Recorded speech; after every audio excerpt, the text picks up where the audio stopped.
Բարի եւ օրհնյալ առավոտ, սիրելի հարազատներս։ Հիսուս Քրիստոսի սուրբ ու զորավոր անունով, ամենակարողի անունով ես օրհնում եմ յուրաքանչյուրիս։ Օրհնում եմ մեր մտքերը, մեր սիրտը, մեր հոգին, մեր շունչը, մեր կյանքը, մեր ընտանիքները։ Տեր Աստված, ամեն կապանքներ,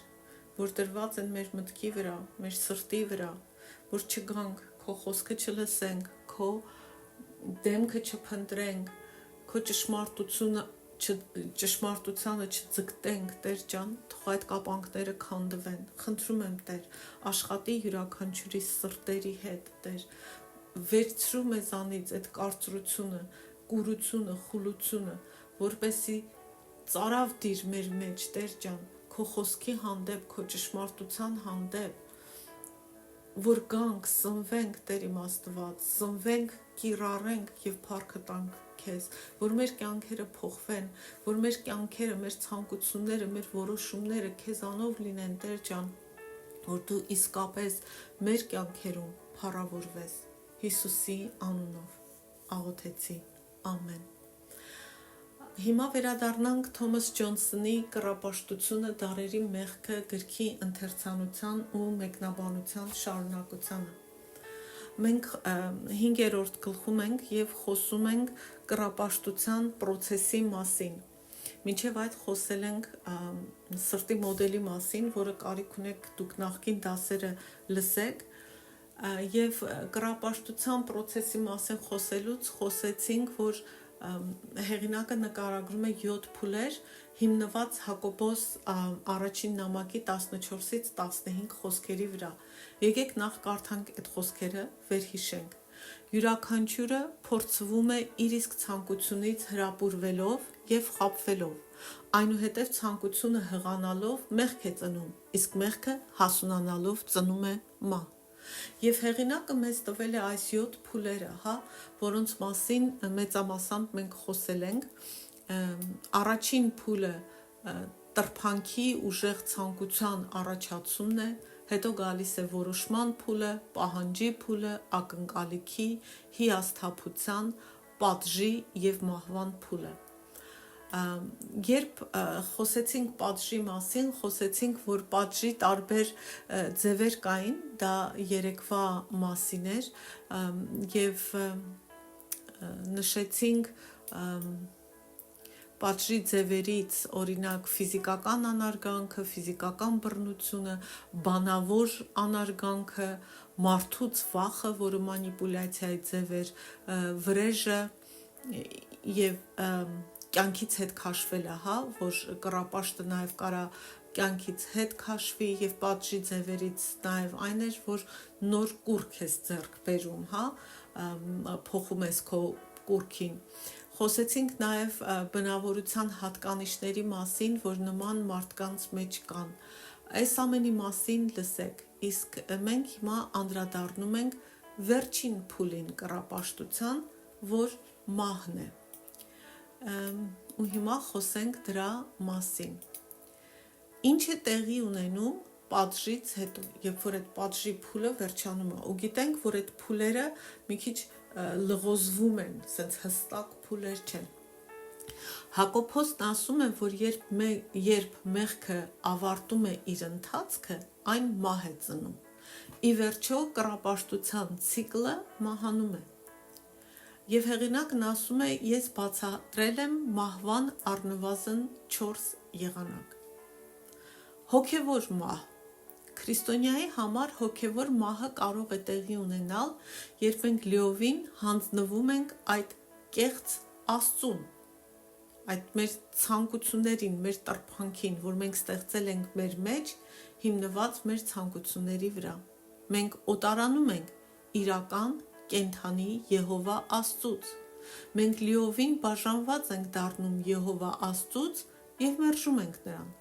Մենք գնում ենք այլ կրոնների հետևից կամ ընդհանրապես դառնում ենք անհավատ։ Մենք հրաժարվում ենք քրիստոնեությունից։ Մենք այլևս կապ չունենք իրական Եհովա Աստծո հետ։ Աստծո հետ մեր հոգևոր կապը վերացել է եւ մենք կորցրել ենք մեր հույսը։ Սա հոգևոր մահն է եւ կռապաշտությունը կարող է բերել սրան։ Նորից նրանց համար, ովքեր գուցե առաջին անգամ են լսում, Եհովա դա Աստծո անունն է, սա աղանդ չէ, խնդրում եմ մեղքի մեջ չընկնեք, չանարգեք Աստծո անունը, Եհովան Աստծո անունն է, այն անունը, որով ինքը ներկայացավ։ Երկրորդ մահը, տեսակի մահը, որ կարա լինի կռապաշտության արդյունքում, հարաբերությունների մահն է, եւ մեկի կյանքում այս բոլոր մահերը կարող են տեղի ունենալ։ Այնպես չի, որ մենակ մեկն է տեղի ունենում։ Հարաբերությունները հեշտությամբ քանդվում են կռապաշտության պատճառով։ Մարդկանց հետ մեր հարաբերությունները կարող են մահանալ, քանի որ մեր ակնկալիքները բավարարելու հուսահատության մեջ մենք չարաշահում ենք մարդկանց, բռնություն ենք գործում նրանց դեմ, մանիպուլացնում ենք նրանց։ Հարաբերությունները մարում են եւ մեռնում են առանց սիրո։ Իսկ մենք չենք կարող սիրել նրանց, ում կուռք ենք դարձրել, ու Աստծո փոխարեն պաշտում ենք։ Դա սեր չէ։ Եվ դրա համար հարաբերությունները կարող են մեռնել։ Կռապաշտություն ուրեմն հասկացանք մեր կյանք բերում է հոգևոր մահ, բերում է հարաբերությունների մահ, բայց այն նաև բերում է զգացմունքային, էմոցիոնալ մահ։ Զգացմունքային առումով մեր խաղաղությունը կարող է մահանալ, քանի որ մենք ինքներս մեզ կտրել ենք խաղաղության իշխանից, որ Հիսուս Քրիստոսն է։ Աստվածաշունչն ասում է, նա խաղաղության իշխանն է։ Մեր սրտերը մշտապես գտնվում են անհանգիստ վիճակում, վախեցած վիճակում, լարված վիճակում, որտեղ մենք փնտրում ենք մեր ցանկությունների կատարումը, մեր ցանկությունների իրագործումը։ Սա կասկածներ է առաջացնում մեր մեջ Աստծո եւ ուրիշների նկատմամբ։ Մենք ընկնում ենք հուսահատության մեջ։ Մենք դառնում ենք էմոցիոնալ եւ հոգեպես անկայուն։ Մենք դառնում ենք վատատես։ Հակոբոսը խոսում է այս հուզական զգացմունքային անկայունության մասին։ Հակոբոս նամակի 1-ին 6-րդ խոսքում կարդում ենք. «Միայն թե թող նա հավատով խնդրի, առանց երկմտելու, որովհետև երկմտողը նման է ծովի հողմակոծ ու տատանվող ալիքին»։ Այսինքն այդ էմոցիոնալ կասկածամիտ վիճակը մեր, վեր ու վար եղած վիճակը չի օգնում, որ մենք հավատքով քայլենք։ Սա է էմոցիոնալ մահներ։ Հնարավոր է նաև ֆիզիկական մահ։ Ես գիտեմ մի մարդու, ասում է հեղինակը, որ կռապաշտության պատճառով ինքնասպանություն է գործել։ Նա որոշեց, որ այս կյանքը իր ուզածով չի ընթանում եւ որոշեց, որ միակ ելքը մահն է։ Դժբախտաբար այդ մարդը միակը չէ։ Այս աշխարհում եւ մեր շրջապատում շատերն են, որ այդպես են մտածում եւ որ ֆիզիկական մահը որպես ելք են փնտրում իրենց կյանքի դժվարություններից։ Եթե մենք քայլենք կեղծ աստվածների հետևից եւ ծառայենք նրանց, Աստված ասել է. դուք անպայման կմեռնեք։ Նա Ադամին ու Եվային ասել էր. եթե գիտության ծառին կպնեք, ոչ թե կպնեք, նրա պտուղից ուտեք, դուք անշուշտ կմեռնեք։ Այսինքն դա փաստ է, դա իրականություն է, դա չի կարող ջնջվել։ Եթե մենք գնում ենք կռապաշտության հետևից, մենք անպայման կմեռնենք։ Մենք կկործանվենք, այսպես թե այնպես, կլինի հարաբերությունների մահ, զգացմունքային մահ, կլինի հոգևոր մահ, թե ֆիզիկական մահ, միևնույնն է, կործանում կգա, ավերում կգա, մենք չենք լինի ամբողջական, ոնց որ պետք է լինեինք, մենք չենք լինի այն օրիգինալ դիզայնի մեջ, ոնց որ Աստված մեզ ստեղծել էր լինելու համար։ Մահը կարող է առաջանալ իմունային համակարգի միջոցով, որը թուլանում է մեր ցանկություններին հետևելու այդ ստրեսի պատճառով։ Մարդու իմունային համակարգի վրա ազդում են մեր էմոցիոնալ եւ հոգեվոր վիճակները։ Աստված կարող է նաև անմիջապես ինչ-որ կերպ վերջ տալ մեր կյանքին։ Դա Աստծո որոշումն է, բայց մենք պետք է գիտակցենք, որ կռապաշտությունը ինչ-որ կերպ ավարտվում է մահով եւ դա հաստատակամ է, մեղքի գինը մահն է։ Դա մի ճահիճ է, որ վաղ թե ուշ կուլ է տալու քեզ ու խեղդելու է։ Դրա համար անհրաժեշտ է, որ մենք ազատվենք կռապաշտությունից, իսկ դա տեղի ունենում մեր սրտում։ Ամփոփելով ասենք, կարևոր է հիշել, որ կռապաշտությունը գործընթաց է։ Այն սկսվում է փոքր ու հաճախ անմեղ տեսքով։ Սիրտը խաբուսիկ է և հետևաբար դժվար է նկատել, երբ ինչ-որ բան այդ կեղծ Աստվածն է դառնում մեր սրտում, իրական Եհովա Աստծո փոխարեն։ Երբ մեր ցանկությունը վերածվում է հզոր ցանկության, վերածվում է տրպանքի, տենչանքի ու փափագի, այն վերահսկում է մեր սիրտը և դառնում մեր սրտի տերը, Տեր Աստծո փոխարեն։ Եվ մեր սիրտը դառնում է այդ նոր տիրոջ, մեր տենչանքի, մեր ուժեղ ցանկությունների գերին ու ստրուկը, մենք ընկնում ենք գերության մեջ։ Սա հանգեցնում է վատ վարքի բազմաթիվ ձևերի, որոնք ի վերջո հանգեցնում են մահվան, որի տարբեր ձևերն էլ արդեն նշեցինք՝ հոգևոր մահ, հարաբերությունների մահ, էմոցիոնալ մահ, ֆիզիկական մահ։ Մենք կտրվում ենք Աստծուց, և երբ որ մենք իրական Աստծուց կտրված ենք, այնտեղ չկա կյանք, որտեղ Աստված է կյանքը, Նա է կյանքը, Նա է ճշմարտությունը, Նրանից կտրված լինել նշանակում է չապրել ճշմարտության մեջ, չապրել կյանքի մեջ, կենդանի մեռելներ ենք մենք դառնում։ Երբ մենք ստրկության մեջ ենք կուռքերին, որոնք մեր այդ տենչանքներն ու տրփանքներն են, դրանք մեզ խանգարում են, որ սիրենք իրական Աստծուն և այլ մարդկանց սիրենք, և նաև դրանք մեզ անկարող են դարձնում սիրել իրական Աստծուն կամ այլ մարդկանց։ Նորմ Ուեյֆիլդը իր պատրաստված զինված սիրելու համար գրքում այսպես է ասել.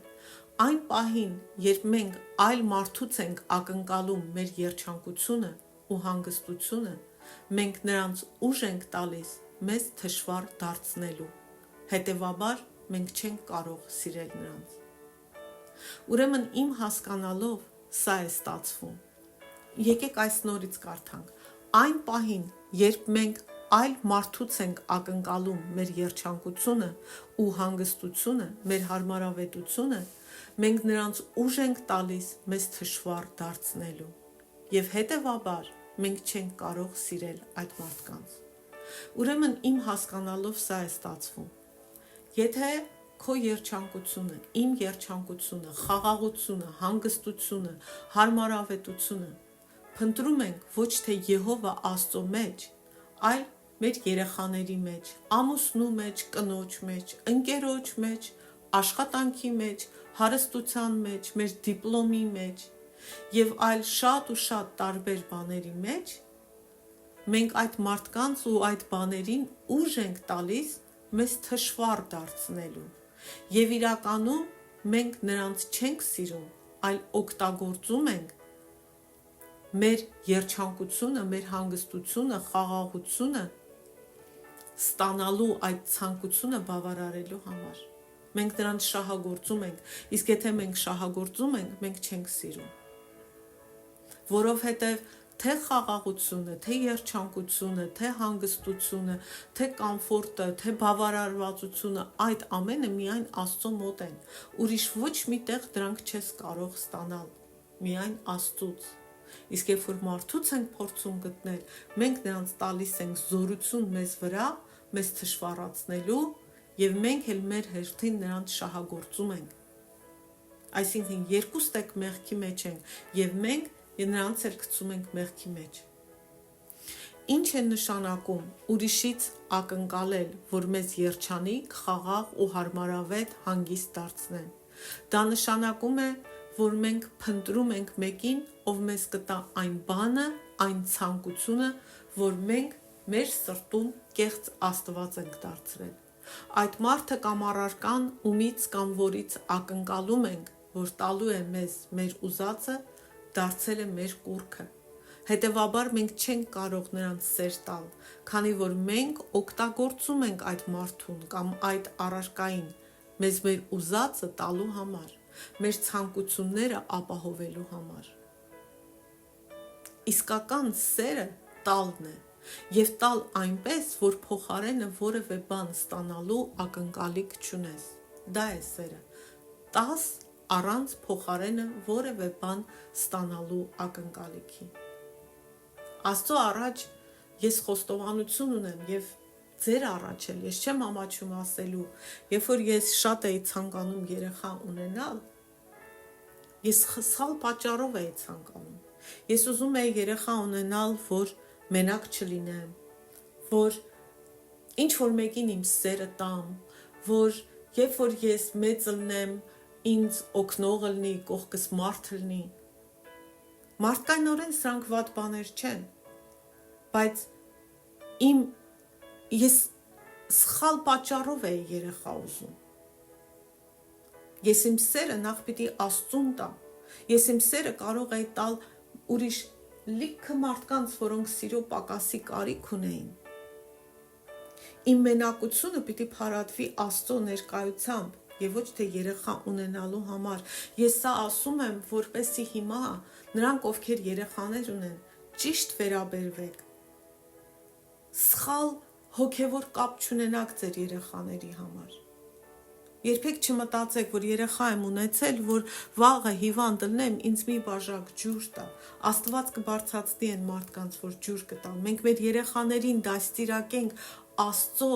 ճանապարհներով, Աստծո խոսքով, որ նրանք այդ ջուրը տան, բայց ոչ թե նրա համար, որ մենք ակնկալում ենք, որ մենք իրանց Տեր ենք, լույս աշխարհ ենք բերել, Տեր ենք կանգնել, որ մեզ ջուր տան, այլ տան, որտեղ իրենք Աստծո երեխեքն են եւ Աստծո ճանապարհով են քայլում եւ սիրում են մեզ, հարգում են մեզ, դրա համար են անում, այլ ոչ թե պարտավորված են զգում։ Պարտավորված զգալը դա շղթա է մեր վզին, որ մենք անենք այս ամենը սիրով, սիրելիներս։